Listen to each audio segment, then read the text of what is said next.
I died the day they chose me. The Emperor's angels descended upon our hive like a storm of gold and ceramite, their armor glinting under the harsh industrial lights. They did not speak of glory or honor, they spoke only of duty. We were not asked if we wished to serve. In the Imperium, service is not a choice. It is the only purpose worth living for. And so I was taken, along with 30 other boys from the brutal gang wars of Hive Secundus. I remember the last glimpse of the only home I had ever known. The spires of rusted metal reaching desperately toward a sky none of us had ever seen. The acrid smoke that filled our lungs from birth. The constant drone of machinery that lulled us to sleep each night. These were not things of beauty, but they were mine. All that I had known, all that I would never see again. The transport ship hummed around us as we sat in silence. No one dared speak. The presence of the space marine who stood guard over us was enough to silence even the most brazen of hive gangers. His armor was the deep crimson of spilled blood, adorned with symbols of war and devotion. His helmet, a skull-faced visage that betrayed no emotion, no weakness. We knew of the angels of death only through whispered stories and propaganda picts, but nothing had prepared us for the sheer physical dominance they exuded. Each movement was deliberate, controlled, as if the universe itself yielded to their will. You are not chosen for greatness. The Space Marine finally spoke, his voice amplified and distorted through his helm's Vox grill. You are raw material, nothing more. Many of you will die. Most of you will fail. This is not a path to glory. It is a sentence of servitude until death claims you. These were not the words of recruitment I had expected. There was no promise of power or prestige, only duty and likely death. I looked around at the other boys. Some were barely into their adolescence, scrawny things with hollow cheeks and eyes too old for their faces. Others were like me, hardened by years of gang warfare, bodies scarred and minds calloused. We were united only in our fear, though none would admit it. The journey lasted 7 days, though time held little meaning in the metal belly of the transport. We were fed once per day, a nutrient gruel that tasted of nothing yet filled our stomachs more completely than any meal in the underhive. We were allowed to relieve ourselves twice daily under the watchful gaze of servitors. We slept on the metal floor without blankets, huddled together against the ship's cold. The Space Marine never seemed to rest, never seemed to require sustenance. He stood vigil, a statue of war incarnate. On the 7th day, a shudder ran through the ship. We had arrived. The loading ramp descended, and light flooded the compartment, harsh and blinding after days of dimness. We were herded out like cattle, blinking and disoriented. The world that greeted us was not the one we had left. Mountains reached toward the heavens, their peaks obscured by clouds. Forests of trees, things we had only seen in picked captures, stretched across valleys. The air was clean, painfully so, burning our lungs accustomed to the polluted miasma of the hive. And dominating it all, a fortress monastery carved into the face of the largest mountain, a monument to humanity's conquest of nature itself. "Welcome to your grave," the Space Marine said, removing his helmet at last. The face beneath was barely recognizable as human, skin pale as a corpse's, crisscrossed with scars. Eyes that seemed to see through flesh and bone to the soul beneath. A mouth set in a permanent scowl of disapproval, yet there was something in those inhuman eyes, a flicker of something I could not name. Perhaps it was remembrance. Perhaps he too had once been a frightened boy standing before this fortress, wondering if he would ever see his home again. "I am Brother Sergeant Crastus," he continued. "From this moment forward, your past lives are erased, your names are forfeit, your families forgotten. You exist only to serve the chapter, and through it, the God Emperor of mankind." Another Space Marine emerged from the fortress, this one in white robes rather than armor. His head was completely hairless, his face a tapestry of surgical scars and augmetic implants. One eye had been replaced with a glowing red lens that whirred softly as it focused on us. "I am Apothecary Vaughn," the robed Space Marine announced. "You will now undergo preliminary examination." Those who pass will begin the process of transformation. Those who fail will serve the Emperor in other ways. The meaning was clear enough.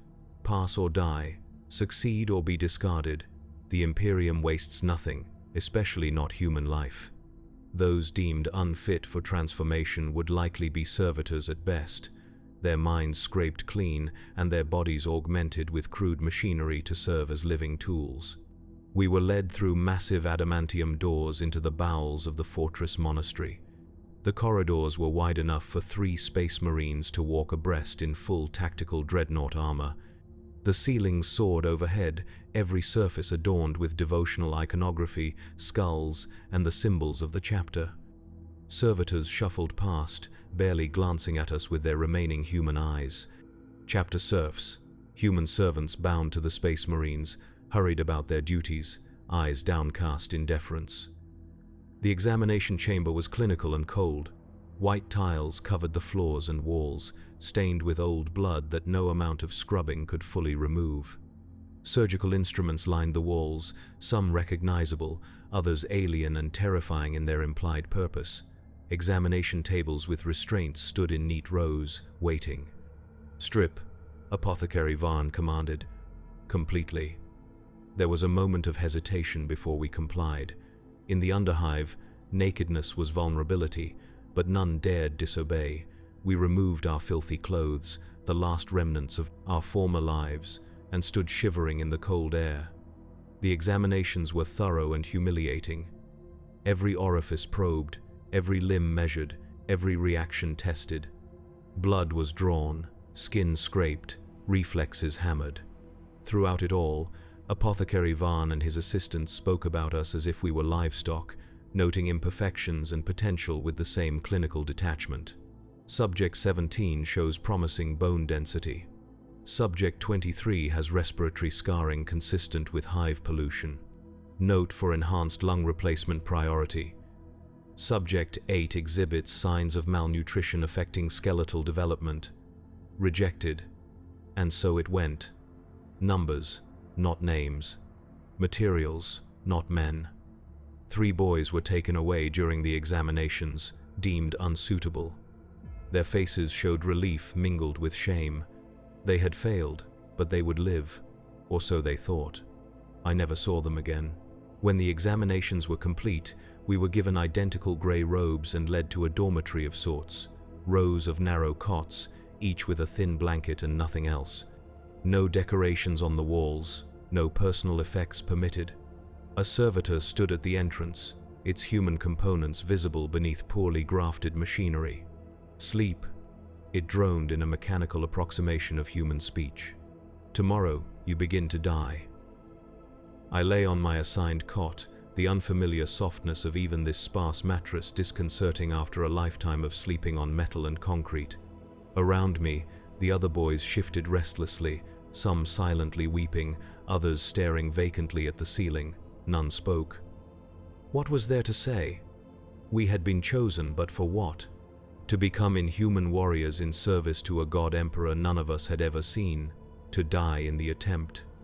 I thought of my gang in the underhive, the blood scorpions, we called ourselves, a pathetic attempt at ferocity.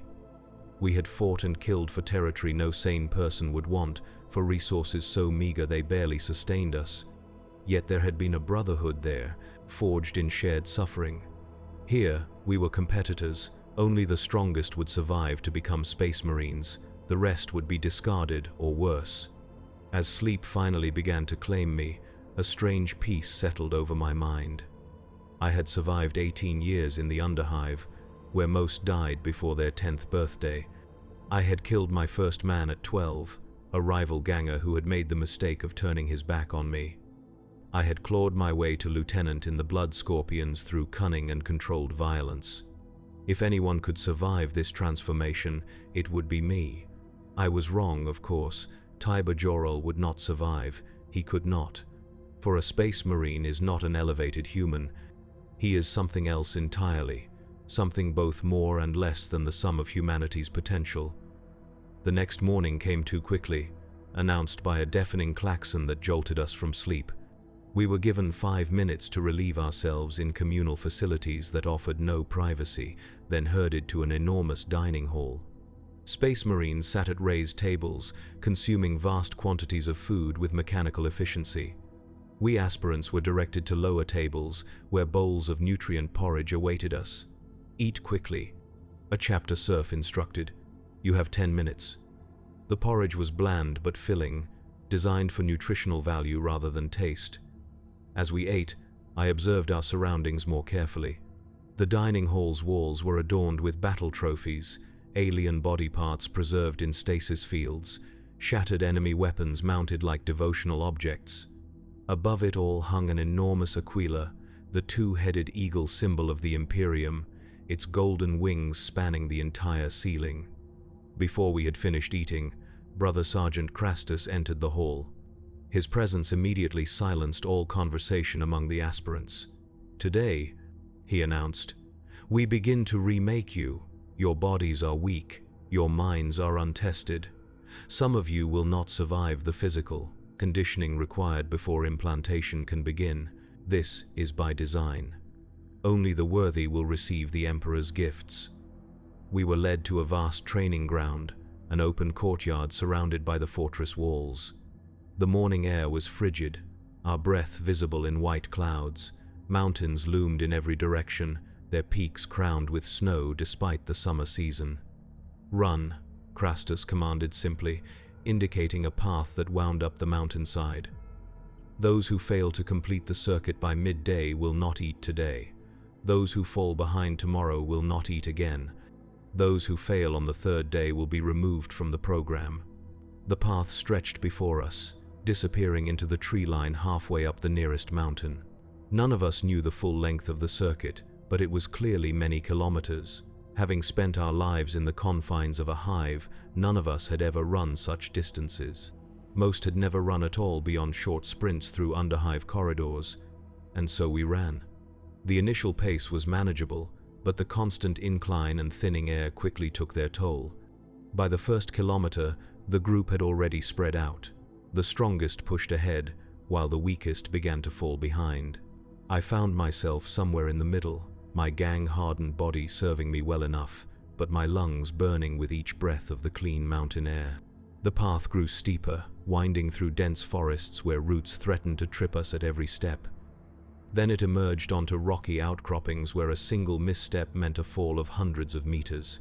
All the while, servitor skulls hovered around us, monitoring our progress and reporting to unseen masters. I lost track of time as we ran. The sun climbed higher in the sky, beating down upon us without mercy. My gray robe was soaked with sweat, my feet bloodied within poorly fitted boots. Yet I ran on, focusing on each step, each breath.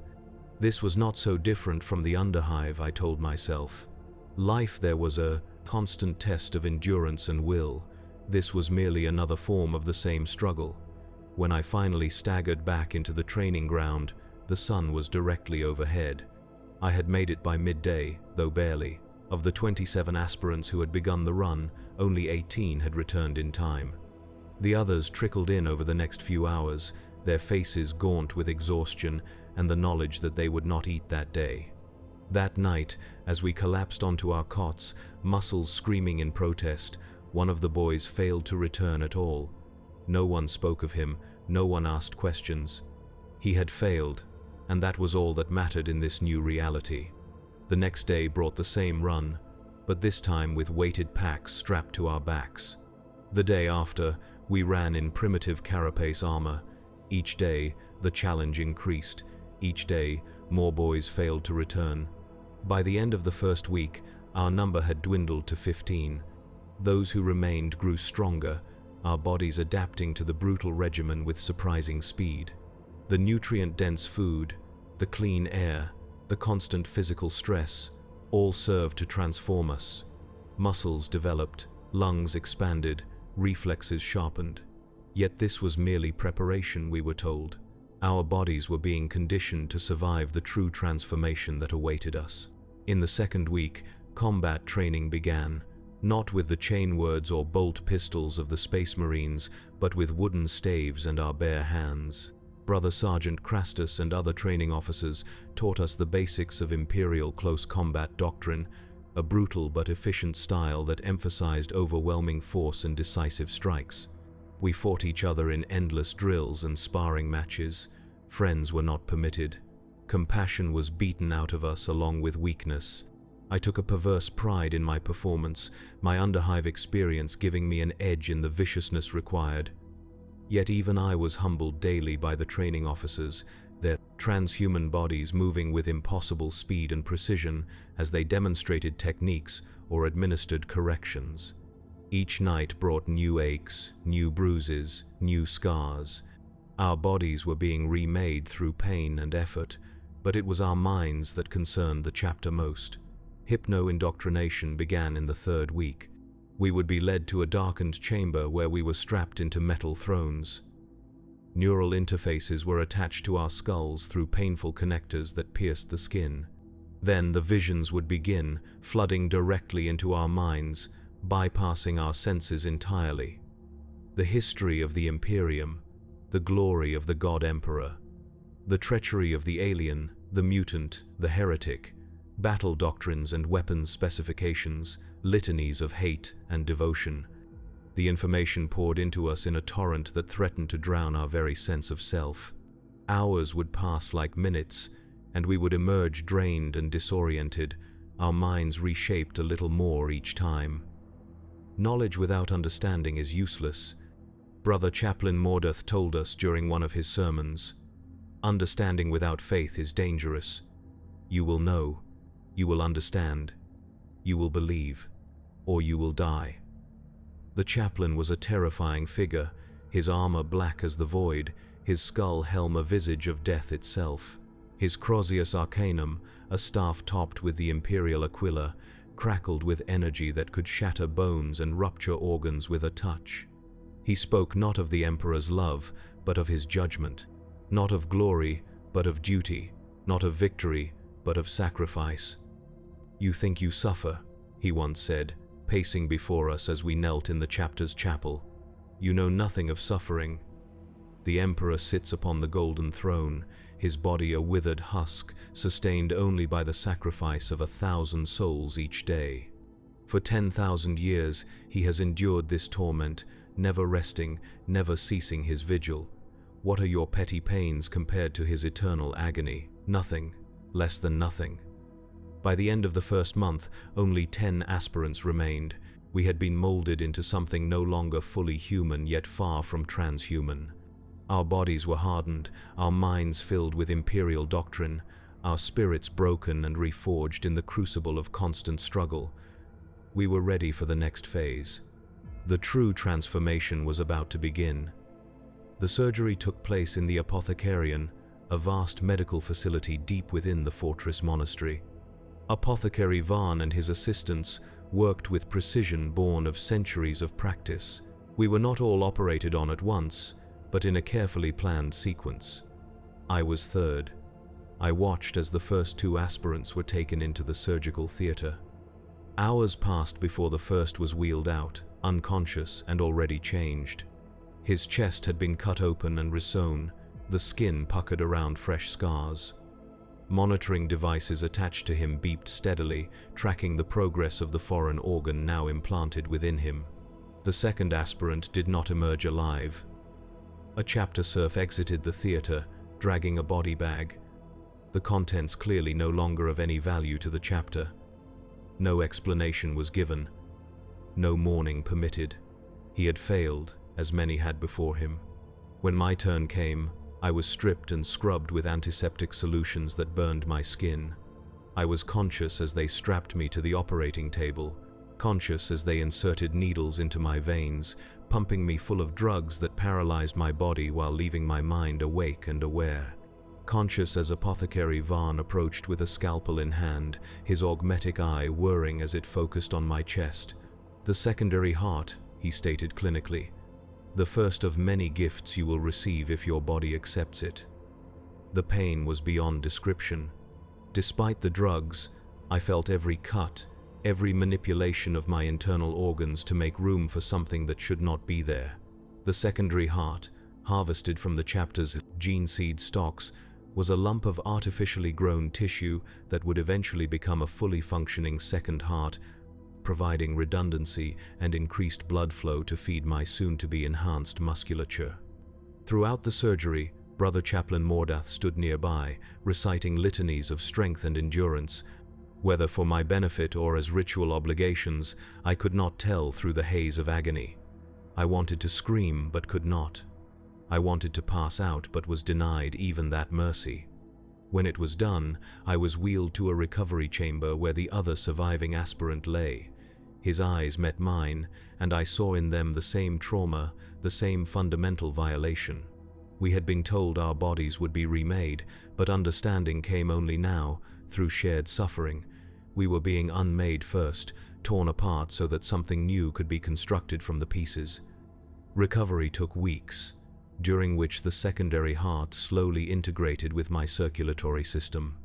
The pain never fully subsided, merely changed in quality and location as my body fought against and gradually accepted the foreign organ. Regular blood samples were taken, analyzed, adjustments made to drug regimens.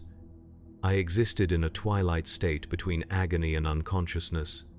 Once the secondary heart was deemed successfully implanted, the next phase began.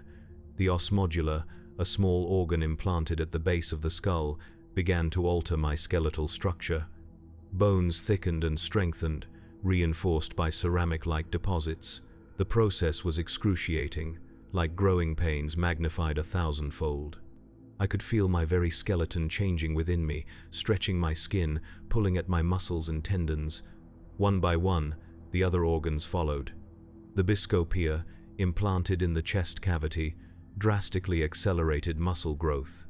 The hemastamen, placed within the main heart, altered my blood chemistry to enhance oxygen-carrying capacity and promote rapid healing. The Laramans organ, nestled beside the primary heart, released specialized cells that quickly coagulated blood at wound sites, effectively sealing injuries almost instantly. Each implantation was followed by weeks of adjustment, training modified to test and strengthen the new capabilities. We grew taller, broader, stronger, our senses sharpened, our reflexes quickened. With each change, we moved further from humanity and closer to the transhuman ideal of the Adeptus Astartes. Not all implants took successfully in every aspirant. 2 more of our dwindling number died when their bodies rejected the catalepsian node, an implant at the back of the brain that allowed a space marine to function without sleep by resting half the brain at a time. Another was crippled when the implantation of the preomna, a pre-stomach that could neutralize toxins, went awry. He was taken away, presumably to serve the chapter in some lesser capacity, perhaps as a chapter serf if he was fortunate, more likely as a servitor if he was not. Throughout this process, our training continued whenever our bodies were capable. Physical conditioning grew ever more demanding as our enhanced physiology developed. Combat drills became more complex, incorporating the use of actual Astartes weapons and equipment scaled for our still-growing frames. Hypno-indoctrination intensified, delving deeper into chapter-specific battle doctrines and the minutiae of equipment maintenance. We were being programmed as much as trained, our minds shaped to think as space marines rather than as men. Individual thought was not eliminated but channeled, directed toward tactical analysis and combat efficiency rather than personal desires or ambitions. By the 6th month, only 5 aspirants remained of the original 30. We had each received most of the basic organ implants, though the most powerful would come later, after we had proven our worth as Scout Marines. We were already transhuman by any reasonable definition, towering over normal men, our bodies, capable of feats that would have seemed miraculous in our previous lives. Yet we were still neophytes, still unproven. The final test awaited us, the trial of fire that would determine if we were worthy to don the scout armor and take our first steps as true battle brothers of the chapter. The trial took place on a death world 50 light-years from the chapter homeworld. We were transported there in a small strike cruiser, each of us sealed in individual drop pods.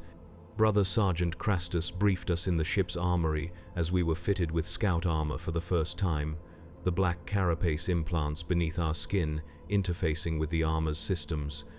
"You will be deployed separately," he explained, checking the seal on my armor's neck joint with practiced precision. "Each of you has a designated extraction point located 50 kilometers from your drop zone. You have 3 days to reach it. The planet's indigenous life forms are universally hostile. Previous geological surveys indicate valuable mineral deposits that may be of interest to the chapter. You will be equipped with a combat knife, bolt pistol, 3 clips of ammunition, and a data slate containing minimal navigational information." He paused, his transhuman eyes boring into mine. "This is not merely a survival exercise, it is a resource assessment mission. The chapter expects data on the planet's potential usefulness. Failure to provide this information will be considered mission failure regardless of whether you reach the extraction point." Another space marine, bearing the insignia of the Techmarine Order, approached with our weapons. "The Emperor's eyes are upon you," he intoned as he handed me a bolt pistol, the weight of it substantial even to my enhanced strength. "Remember that a space marine serves even in death." We were each led to our assigned drop pod, a claustrophobic metal egg designed to survive atmospheric entry and deliver its contents, whether space marines or equipment, to a Preventor's Univos C-Teens planetary surface with brutal efficiency. The interior was Spartan, consisting of little more than a restraint harness and basic life support systems. As the pod's door sealed with a pneumatic hiss, cutting me off from my battle brothers, I felt a moment of pure isolation unlike any I had experienced before. In the Underhive, one was always aware of the teeming masses above and around. In the fortress monastery, the presence of the chapter was a constant. Here, sealed in this metal coffin about to be fired at a hostile world, I was truly alone. The drop itself was violence incarnate. Despite the pod's inertial dampeners and my own enhanced physiology, the G-forces of launch and atmospheric entry slammed me against the restraint harness with enough force to bruise even my reinforced skeleton.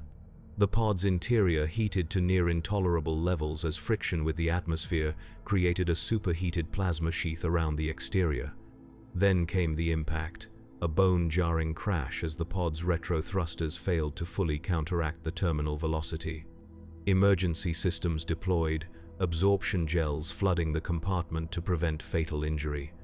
For several moments I hung suspended in the viscous fluid, my enhanced lungs able to extract oxygen directly from the oxygenated gel. Then the pod's front section blew outward, explosive bolts detonating in a carefully designed sequence. The gel drained away, and I stepped out onto alien soil for the first time in my life. The world that greeted me was primordial and savage. Massive trees towered overhead, their canopies blocking most of the light from the system's blue-white star. The air was thick with moisture and the scent of decay, rich and organic in a way the processed atmosphere of the hive or even the mountain air of the fortress monastery had never been. Sounds surrounded me, a cacophony of alien life, going about its ancient cycles of consumption and reproduction. I checked my equipment methodically, as I had been trained. Bolt pistol secured in its holster, combat knife sheathed at my thigh, data slate functioning and displaying the coordinates of the extraction point. According to the slate, I had been dropped approximately 48 kilometers from my destination, meaning I would need to maintain a pace of at least 16 kilometers per day to reach it in time. For an unaugmented human, this would have been challenging even on hospitable terrain. For a Space Marine neophyte on a death world, it was a brutal test of every enhancement and skill we had developed. But the chapter demanded nothing less than excellence. Anything short of that was failure, and failure meant death. I began to move, settling into the ground-eating lope that our modified musculature and enhanced cardiovascular systems made possible. Even encumbered by armor and equipment, I could maintain this pace for hours without rest, one of the many gifts of the Astartes transformation. The first attack came 3 hours into my journey. A predator, something like a reptilian wolf with too many limbs and eyes, erupted from the underbrush. It was fast, but my enhanced reflexes were faster. The combat knife found its throat before it could close its multiple jaws on my armored leg. Black ichor sprayed from the wound, sizzling where it touched my armor's ceramic plates. I took samples of its blood and tissue, as required by the mission parameters. The dataslate's rudimentary cogitator analyzed the specimens, noting potentially useful biochemical compounds. This information would be relayed to the chapter upon extraction, adding to their knowledge of this world's resources. The day continued in this pattern. Movement, observation, occasional combat with the world's fauna. By nightfall, I had covered nearly 20 kilometers and filled the dataslate's memory with biological and geological data.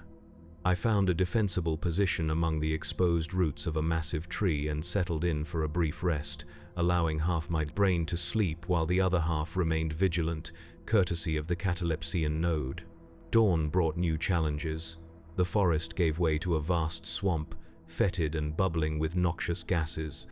My armor's autosenses detected toxins in the air, but my enhanced physiology and the multi-lung implant filtered them without difficulty. The terrain slowed my progress considerably, the sucking mud threatening to claim my boots with each step. It was in this swamp that I encountered the first true test of my transformation. A creature vast and amorphous rose from the murky waters, a gelatinous mass of tentacles and caustic secretions. My bolt pistol barked, mass-reactive shells detonating within the thing's translucent flesh, but it seemed to absorb the damage, sealing the wounds almost as quickly as they were inflicted. For the first time since my transformation began, I felt fear. Not the constant background anxiety of failure that had accompanied the process, but true, primal fear. This was a foe beyond my capabilities, a threat I was not equipped to overcome. In my previous life, fear would have triggered flight, the instinct for self-preservation overriding all else. But my hypno-indoctrination had reconditioned these responses. Fear was processed differently now, channeled into heightened awareness and tactical calculation rather than panic. I assessed my options with unnatural clarity. Direct confrontation was futile given my limited ammunition and the creature's regenerative capabilities. Retreat would cost precious time and might lead to failure of the mission. Observation suggested the creature was territorial but slow-moving outside its aquatic environment.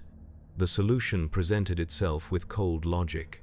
I selected a path that skirted the creature's reach, using the bolt pistol not to wound it but to distract it, drawing its attention to one area while I circled to another. The maneuver cost me an hour, but preserved my ammunition and prevented injury that might have compromised the mission. By the second night, I had covered another 18 kilometers despite the difficult terrain. The swamp had given way to rocky highlands, the air thinner but cleaner. My enhanced night vision allowed me to continue moving even after darkness fell, picking my way through treacherous scree slopes and narrow ravines. I encountered 3 more aspirants during this phase of the journey, though we exchanged no words. Each was focused on his own path, his own mission. We acknowledged each other with nothing more than brief nods before continuing on our separate ways. We were battle brothers now, bound by shared transformation and purpose, but this trial was individual. Each must prove his worth alone. The third day brought me within sight of the extraction point, a plateau cleared of vegetation, marked by a signal beacon visible only to the enhanced visual spectrum of Astartes' autosenses.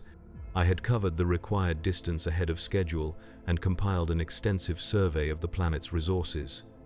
By any measure, I had succeeded. Yet as I approached the plateau, I realized the final test was yet to come. The area surrounding the extraction point teemed with life signs, predators drawn perhaps by the subtle electromagnetic emissions of the beacon. To reach the extraction point would require fighting through a gauntlet of the planet's most dangerous fauna, a final trial of combat prowess. I checked my remaining ammunition, 2 clips for the bolt pistol, enough for 12 shots. My combat knife was notched from previous encounters but still serviceable. My armor had sustained minor damage but remained functional. I was tired, having allowed myself only the minimum rest required to maintain combat effectiveness. The engagement lasted 27 minutes by my armor's chronometer. I expended all remaining ammunition and was forced to rely on the combat knife for the final 3 kills. My armor's left pauldron was torn away by claws that could shred ceramite, and a caustic spray from one creature had damaged the seal on my right gauntlet, exposing the skin beneath to the toxic atmosphere. When I finally reached the beacon, blood, both human and Xenos, coating my armor, Brother Sergeant Crastus was waiting. He stood impassive, his bolter held casually at his side, giving no indication whether he had observed my approach or the combat that preceded it. "You are late," he stated flatly. I checked my chronometer. I had indeed missed the designated extraction time by 13 minutes, delayed by the unexpected resistance around the plateau. "The mission data," I responded, offering the data slate rather than excuses. Crastus took it, interfacing it with his armor's systems to rapidly assess the information I had gathered. For long moments he stood motionless, only the occasional flicker of his auto-senses indicating any activity. "Acceptable," he finally declared, returning the slate. "Though your tactical assessment of the northern mineral deposits lacks depth." He turned and began walking toward the gunship that waited at the center of the plateau, its engines idling. I followed, matching his pace despite my fatigue and injuries. "How many survived?" I asked, the question escaping before I could suppress it. A remnant of human curiosity not yet fully purged by my indoctrination. Crastus did not break stride or turn. "3, including you. The others failed to reach their extraction points within the allotted time or failed to gather adequate mission data. 3 out of 5 who had begun the trial, 3 out of 30 who had been taken from the hive, a 90% attrition rate, and we were not yet full battle brothers. The cost of creating an Astartes was measured not just in resources but in human lives, in potential extinguished so that the few worthy might ascend. The return to the chapter homeworld passed in a blur of medical treatment and debriefing. My injuries were tended to with the same clinical efficiency that had characterized every aspect of the transformation process. The damaged armor was removed, catalogued for repair or recycling of components. The mission data was extracted and analyzed by the chapter's tech marines and apothecaries. Then came the ceremony. The 3 of us who had survived the trial stood before the assembled chapter, or at least those battle brothers not currently deployed on missions across the sector. We knelt on the cold stone floor of the chapter's great hall, heads bowed, still wearing the bodysuits that interfaced with our armor. The chapter master himself addressed us, a figure of such presence that even other space marines seemed diminished in comparison. His armor was a masterwork of artisanry, every plate inscribed with battles and honors accumulated over centuries of service.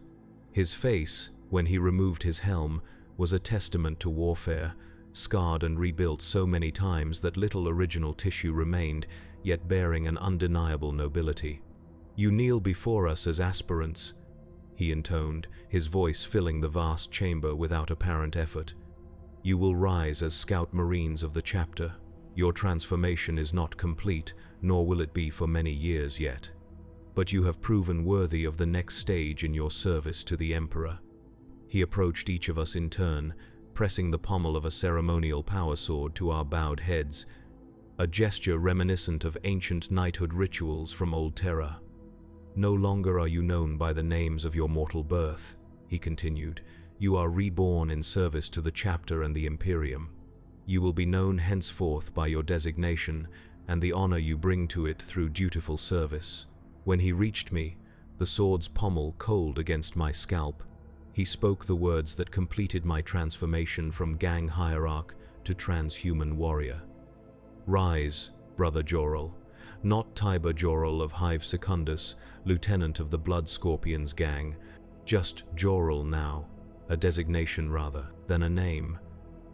A component in the chapter's war machine rather than an individual with agency or ambition beyond service. We were assigned to the 10th Company, the scout company that served as the final training ground for neophytes before they would earn their place as full battle brothers. Scout Sergeant Tauron became our new taskmaster, a veteran of 3 centuries who had chosen to forego promotion to train the next generation of Astartes. His face was a roadmap of old scars, his left eye replaced with a simple augmetic that glowed a dull red in darkness. "Forget everything you think you know about combat," he told us on our first day of scout training. "You are no longer gangers or militia or whatever you were before. You are weapons of the Imperium, and you will learn to kill with the precision and certainty that befits your station." Scout training was different from the brutal conditioning that had preceded it. Where before we had been broken down, now we were being rebuilt, forged into something with purpose. We learned the arts of stealth and reconnaissance, how to move unseen even in our enhanced bodies. We mastered the scout pattern bolter, a lighter variant of the holy weapon of the Astartes. We studied the doctrines of warfare that had been developed over 10 millennia of constant combat across the galaxy. Most importantly, we learned to function as a unit rather than as individuals. The three of us who had survived the transformation and trials were joined by 4 other scouts from previous recruitment cycles, forming a full squad under Sergeant Tauron's command. We trained together, fought together, studied together. Individualism was not purged entirely, for tactical flexibility required independent thought, but it was subordinated to the needs of the squad and chapter. My first actual combat deployment came 3 months into scout training. A system on the edge of the sector had reported Xenos activity, specifically Orc raiders attacking isolated mining colonies.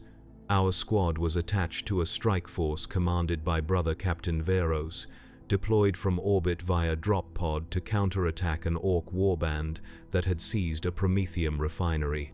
Nothing in my training, nothing in my former life in the Underhive, had prepared me for the reality of warfare against such an enemy. Orcs were monsters from nightmare, green-skinned brutes that stood as tall as a space marine but broader, their crude weapons powered by some incomprehensible combination of primitive technology and innate psychic ability. They felt no fear, knew no caution, experienced joy only in violence and bloodshed. Our drop pod slammed into the refinery's main courtyard, its doors blasting outward to clear our exit. The full battle brothers were first out, tactical marines in their blue armor advancing with disciplined fire from their bolters, cutting down the first wave of orcs with practiced efficiency. Sergeant Tauron led us scouts out behind them, directing us to take up supporting positions on the refinery's storage tanks where our longer-ranged scout bolters could provide covering fire. The stench was the first thing that struck me, a miasma of crude fungal growth, unwashed bodies, and industrial chemicals that penetrated even my enhanced filtering systems. Then came the noise, the bestial roars of the orcs as they charged toward our position, their crude shooters blazing away with little accuracy but devastating effect when they found a target. I positioned myself as instructed, activating the enhanced visual modes of my scout armor's targeting systems. Through the scope of my bolter, I could see individual orcs in detail, their misshapen faces twisted in expressions of feral delight as they engaged in combat. I selected targets according to the doctrines I had been taught, prioritizing those carrying the heaviest weapons or displaying the crude symbols of orc leadership. My first kill in true combat was an orc nob, a brute nearly twice the size of its fellows, wearing cobbled-together armor plates and wielding a massive cleaver that could shear through ceramite with its powered edge. I tracked it through my scope as it charged toward the tactical squad's flank, marking its path and calculating the lead necessary to compensate for its movement. 3 rounds, fired in rapid succession, caught it in the head and throat. The first 2 penetrated its thick skull, detonating inside the brain case. The third was unnecessary, but Sergeant Tauron had taught us to ensure our kills. Waste in ammunition was preferable to leaving an enemy with any chance of continued resistance. The battle lasted 3 hours and 27 minutes. The orcs fought to the last, never retreating, never surrendering. We purged them from the refinery room by room, corridor by corridor, with bolter, fire, and combat blades. When it was over, 347 orc corpses were counted. 2 full battle brothers had fallen, their gene seed harvested by the accompanying apothecary for return to the chapter. One of my fellow scouts, Brother Crassus, lost an arm to an orc chopper, necessitating a bionic replacement that would be installed upon our return to the fortress monastery. I had performed adequately, according to Sergeant Tauron's assessment, not exceptionally, but without major error. I had expended ammunition at an acceptable rate, maintained discipline under fire, and followed orders without hesitation. In the Underhive, such a battle would have been the stuff of legend, spoken of for generations. Here it was merely another minor engagement, a small victory in an endless war that had raged since before my ancestors were born and would continue long after my eventual death in service. The next 2 years passed in a cycle of training and deployment. We were sent to combat zones across the sector, always in support roles, learning through observation and controlled participation. With each deployment, we became more proficient, more detached, more Astartes and less human. The final implants were added when our bodies were deemed ready. The progenoid glands that would eventually allow us to pass our genetic legacy to future generations of space marines, and the black carapace that interfaced directly with our power armor. The day I received my power armor was the day Tiber Jorel truly died, if any part of him had survived the preceding transformation. I stood in the chapter's armory as the artificers and tech marines performed the sacred rituals of armoring, anointing each component with blessed oils before attaching it to my body. The process took hours, each piece connected to the black carapace interface with reverent precision, each seal checked and rechecked for integrity. When the final component, the helmet, was handed to me, I experienced a moment of profound disconnection from my former self. I raised the helmet and looked into its empty eye lenses, seeing my reflection distorted on their surface. The face that looked back was not one I recognized. The features were too perfect, too symmetrical, the result of enhanced healing and the osmodulus effect on my bone structure. The eyes were no longer the muddy brown of my birth, but a piercing amber, a side effect of the oculobe implant that enhanced my vision. The skin was pale, where once it had been the olive tone common to hive dwellers, now rarely exposed to natural light. I donned the helmet, hearing the hiss as it sealed to the gorget. The auto-senses came online, flooding my awareness with tactical data, environmental readings, squad status indicators. The world became at once more detailed and more abstract, filtered through layers of augmetic interpretation and combat prioritization. Brother Jorel, the master of the armory, addressed me, his voice coming through my helmet's vox with perfect clarity. You bear now the full panoply of war granted to the Adeptus Astartes. Treat it as an extension of your body, for that is what it island. Maintain it, as you would maintain your bolter or combat blade, for it is as much a weapon as those. Respect it as you would respect the chapter's banner, for it represents 10,000 years of warfare in the Emperor's name. I flexed my gauntleted hands, feeling the power armor's systems respond to the neural impulses transmitted through the black carapace. The suit multiplied my already enhanced strength many times over, yet moved with a fluidity that belied its massive weight. I took a step, then another, adjusting to the sensation of walking in what was essentially a small tank shaped like a man. Your final trial awaits, the armory master continued. May the Emperor guide your bolter. The final trial was both simpler and more profound than any that had come before. We were taken deep into the fortress monastery, to a chamber known as the Hall of Truth. There, attended only by the chapter's senior officers and chaplains, we would face the ultimate test of our transformation and indoctrination. The Hall of Truth was circular, its walls lined with statues of chapter heroes dating back to the founding. The floor was inscribed with text in an ancient script, passages from the Codex Astartes and the chapter's own battle liturgies. In the center stood a simple pedestal bearing a single item, a bolt pistol of ancient design, its metal worn smooth by thousands of hands that had held it before mine. Chapter Master Varnax himself presided over the ceremony, accompanied by Brother Chaplain Mordath and Brother Apothecary Varn, the trinity that had overseen our transformation from the beginning. Gathered around them were the company captains and other senior officers, their armor adorned with honors from countless campaigns. Step forward, Brother Jorel, Varnax commanded. I advanced to the center of the chamber, my armor's auto-senses picking up subtle energy readings from the floor and walls that suggested technologies far more advanced than the chamber's ancient appearance implied. "Remove your helm," Mordarth instructed. I complied, disengaging the seals and lifting the helmet from my head.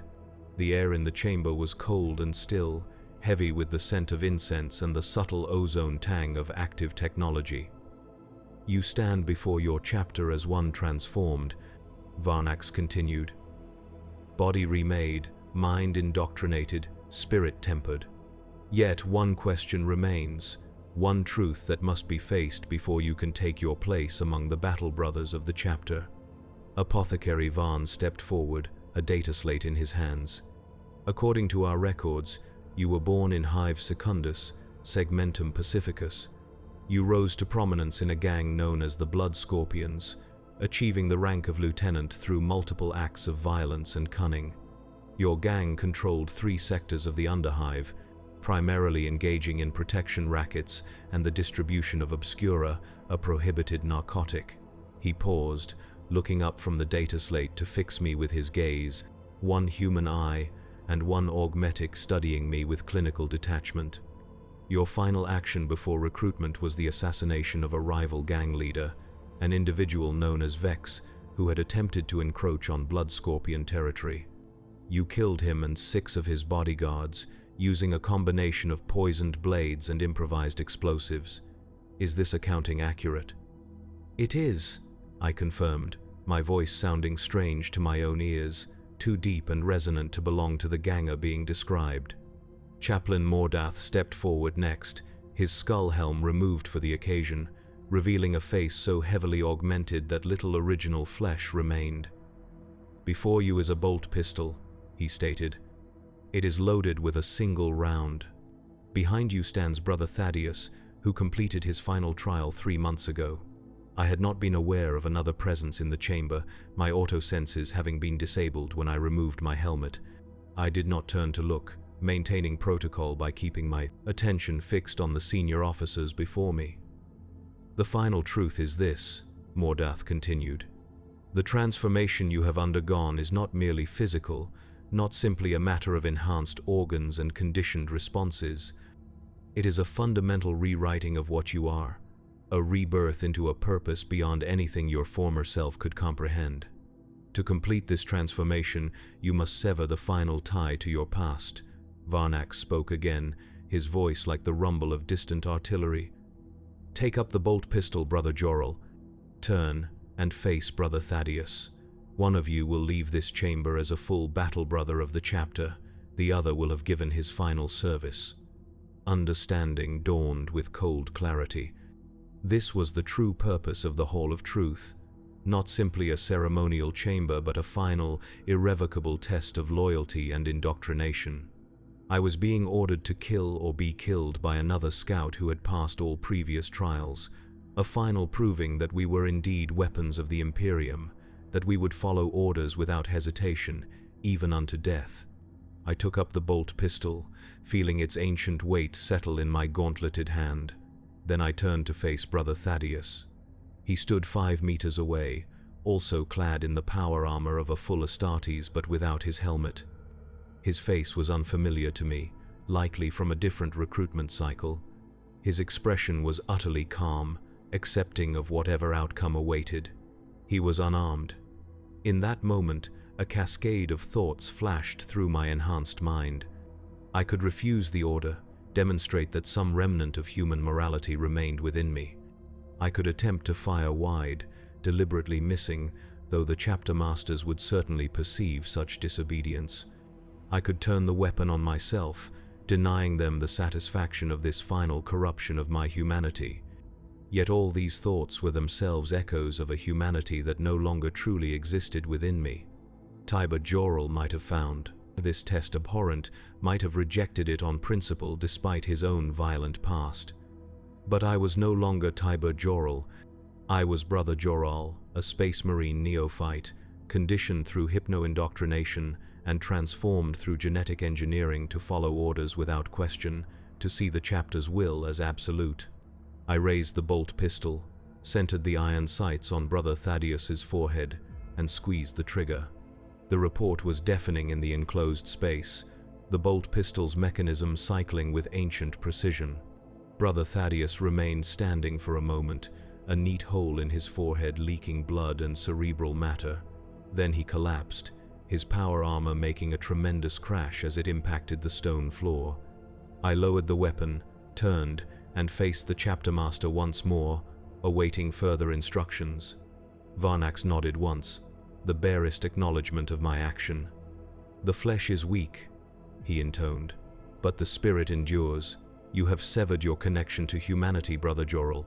You are now truly Astartes." Apothecary Varn moved to the fallen body of Brother Thaddeus, already preparing to harvest the valuable progenoid glands that would eventually grow into gene seed for future implantation. Nothing was wasted. Even in death, a space marine served the chapter. "There is one detail that may interest you, Brother Jorel," Chaplain Mordath said, his augmetic eyes glinting in the chamber's dim light. "Brother Thaddeus was born Vex Garnon of Hive Secundus, the rival gang leader whose assassination was your final act as a mortal man. The Emperor's design moves in ways beyond our comprehension, does it not? The revelation should have shocked me, should have provoked some emotional response. The man I had just executed had been my sworn enemy in my previous life, a man I had already attempted to kill once before.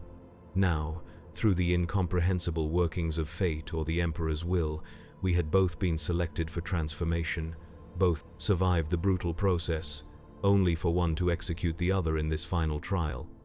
Yet I felt nothing, no satisfaction, no regret, no poetic appreciation for the symmetry of our fates. Such emotions belonged to Tiber Jorel, and he was gone. Only the weapon remained. "Return to the armory," Varnax ordered. "Complete the rituals of armament. You will be assigned to the 5th Company under Captain Helios, the Orcs of War. Grimskar have invaded the Thaxos system. We deploy at dawn." And so I did. I returned to the armory, where my armor was blessed and properly consecrated now that I had proven worthy of it. I was issued a bolter, a combat knife, and the other accoutrements of a tactical marine. I took my place in Squad Tarentus of the 5th Company, one component among many in the chapter's order of battle. That evening, as I performed the proper rites of maintenance on my weapon and armor, Brother Sergeant Tarentus approached me in the company barracks.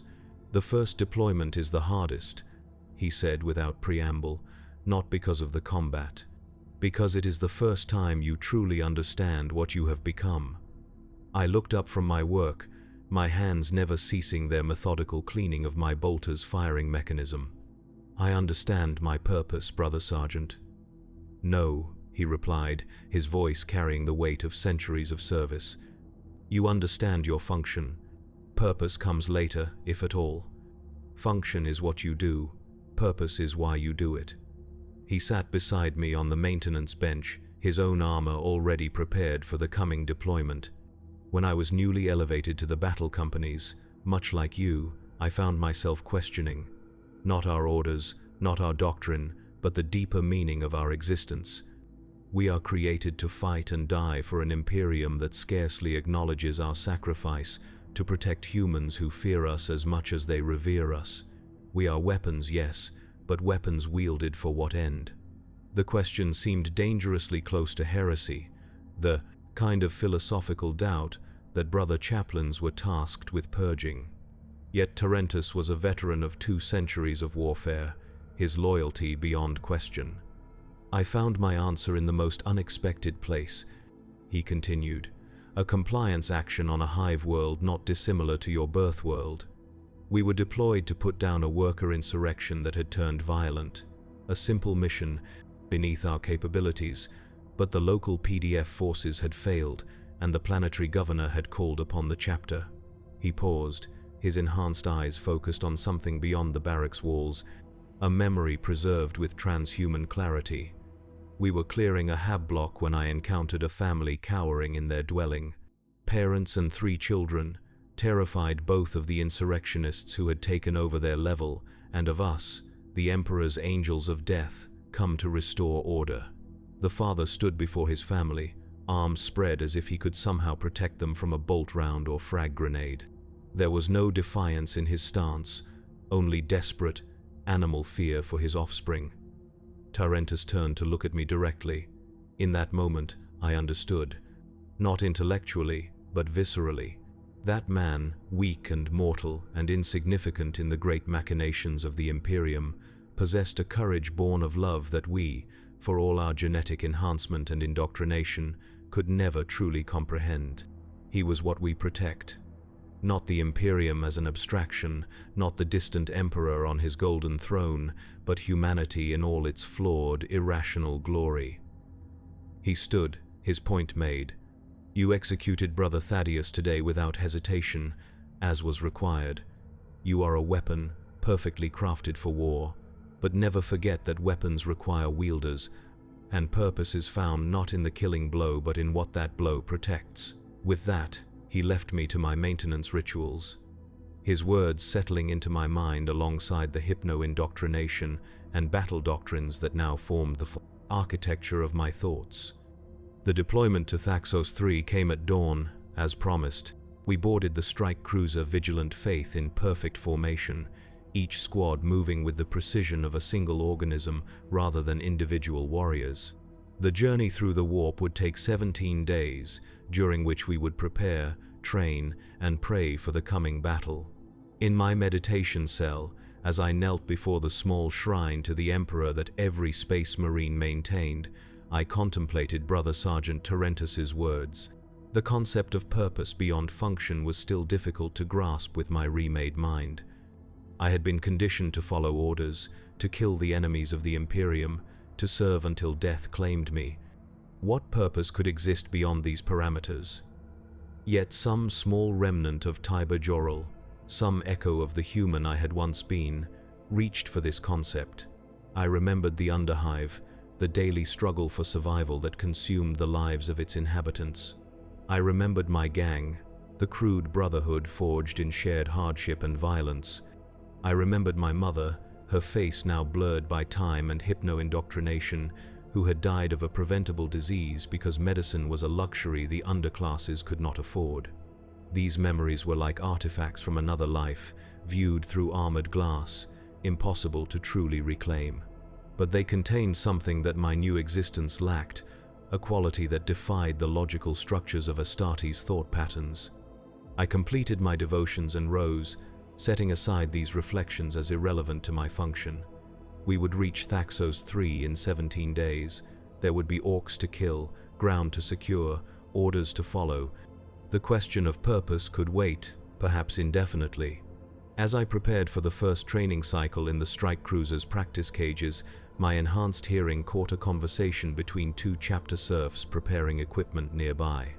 They spoke in hushed tones, unaware that a space marine could hear them from such a distance. Another batch of new ones, one serf said, faces like stone, all of them. Remember when we were taken from Hive Primus? We thought they would be our saviors, taking us into the stars. They are what they need to be, the other replied. The Emperor's finest, his angels of death. Without them, the Imperium would have fallen millennia ago. I know, but sometimes I wonder what they sacrificed to become what they are, not just their bodies, but what's inside. The human part. The first serf made the sign of the Aquila hastily. Dangerous thoughts, those. Best keep to your duties. The angels hear more than you think. They moved away, their conversation turning to more mundane matters of equipment preparation. But their words lingered in my thoughts, uninvited and unwelcome. What had I sacrificed? Everything that made Tiber Jorel a person, certainly. My past, my connections, my capacity for certain emotions and experiences. But was that truly a sacrifice if those things would have led only to an inglorious death in the underhive, forgotten and meaningless? Was it not better to serve as a weapon in the Emperor's arsenal, to die with purpose, if not with understanding? Purpose again. The concept circled in my mind like a predator, challenging the neat structures of my indoctrination. I pushed it aside once more, focusing instead on the coming combat drills. There would be decades, perhaps centuries if I survived, to contemplate such matters. For now, there were orcs to kill and a sector to secure. As the strike cruiser Vigilant Faith entered the warp, its Geller field holding the horrors of the Imperium at bay, I joined my squad for tactical briefings. The purity of combat would clear my mind of these unnecessary philosophical digressions. I was Brother Jorel, tactical marine of the 5th Company. I was a weapon of the Imperium, forged from human material but elevated beyond humanity's limitations. And if some ghost of Tiber Jorel still haunted the transhuman weapon I had become, it would fade in time, lost beneath the weight of centuries of warfare and service. This was not a tragedy to be mourned, but simply the reality of what it meant to become one of the Emperor's angels of death. The boy had died so the weapon might live. And in the grim darkness of the far future, where there is only war, weapons are the only currency of consequence.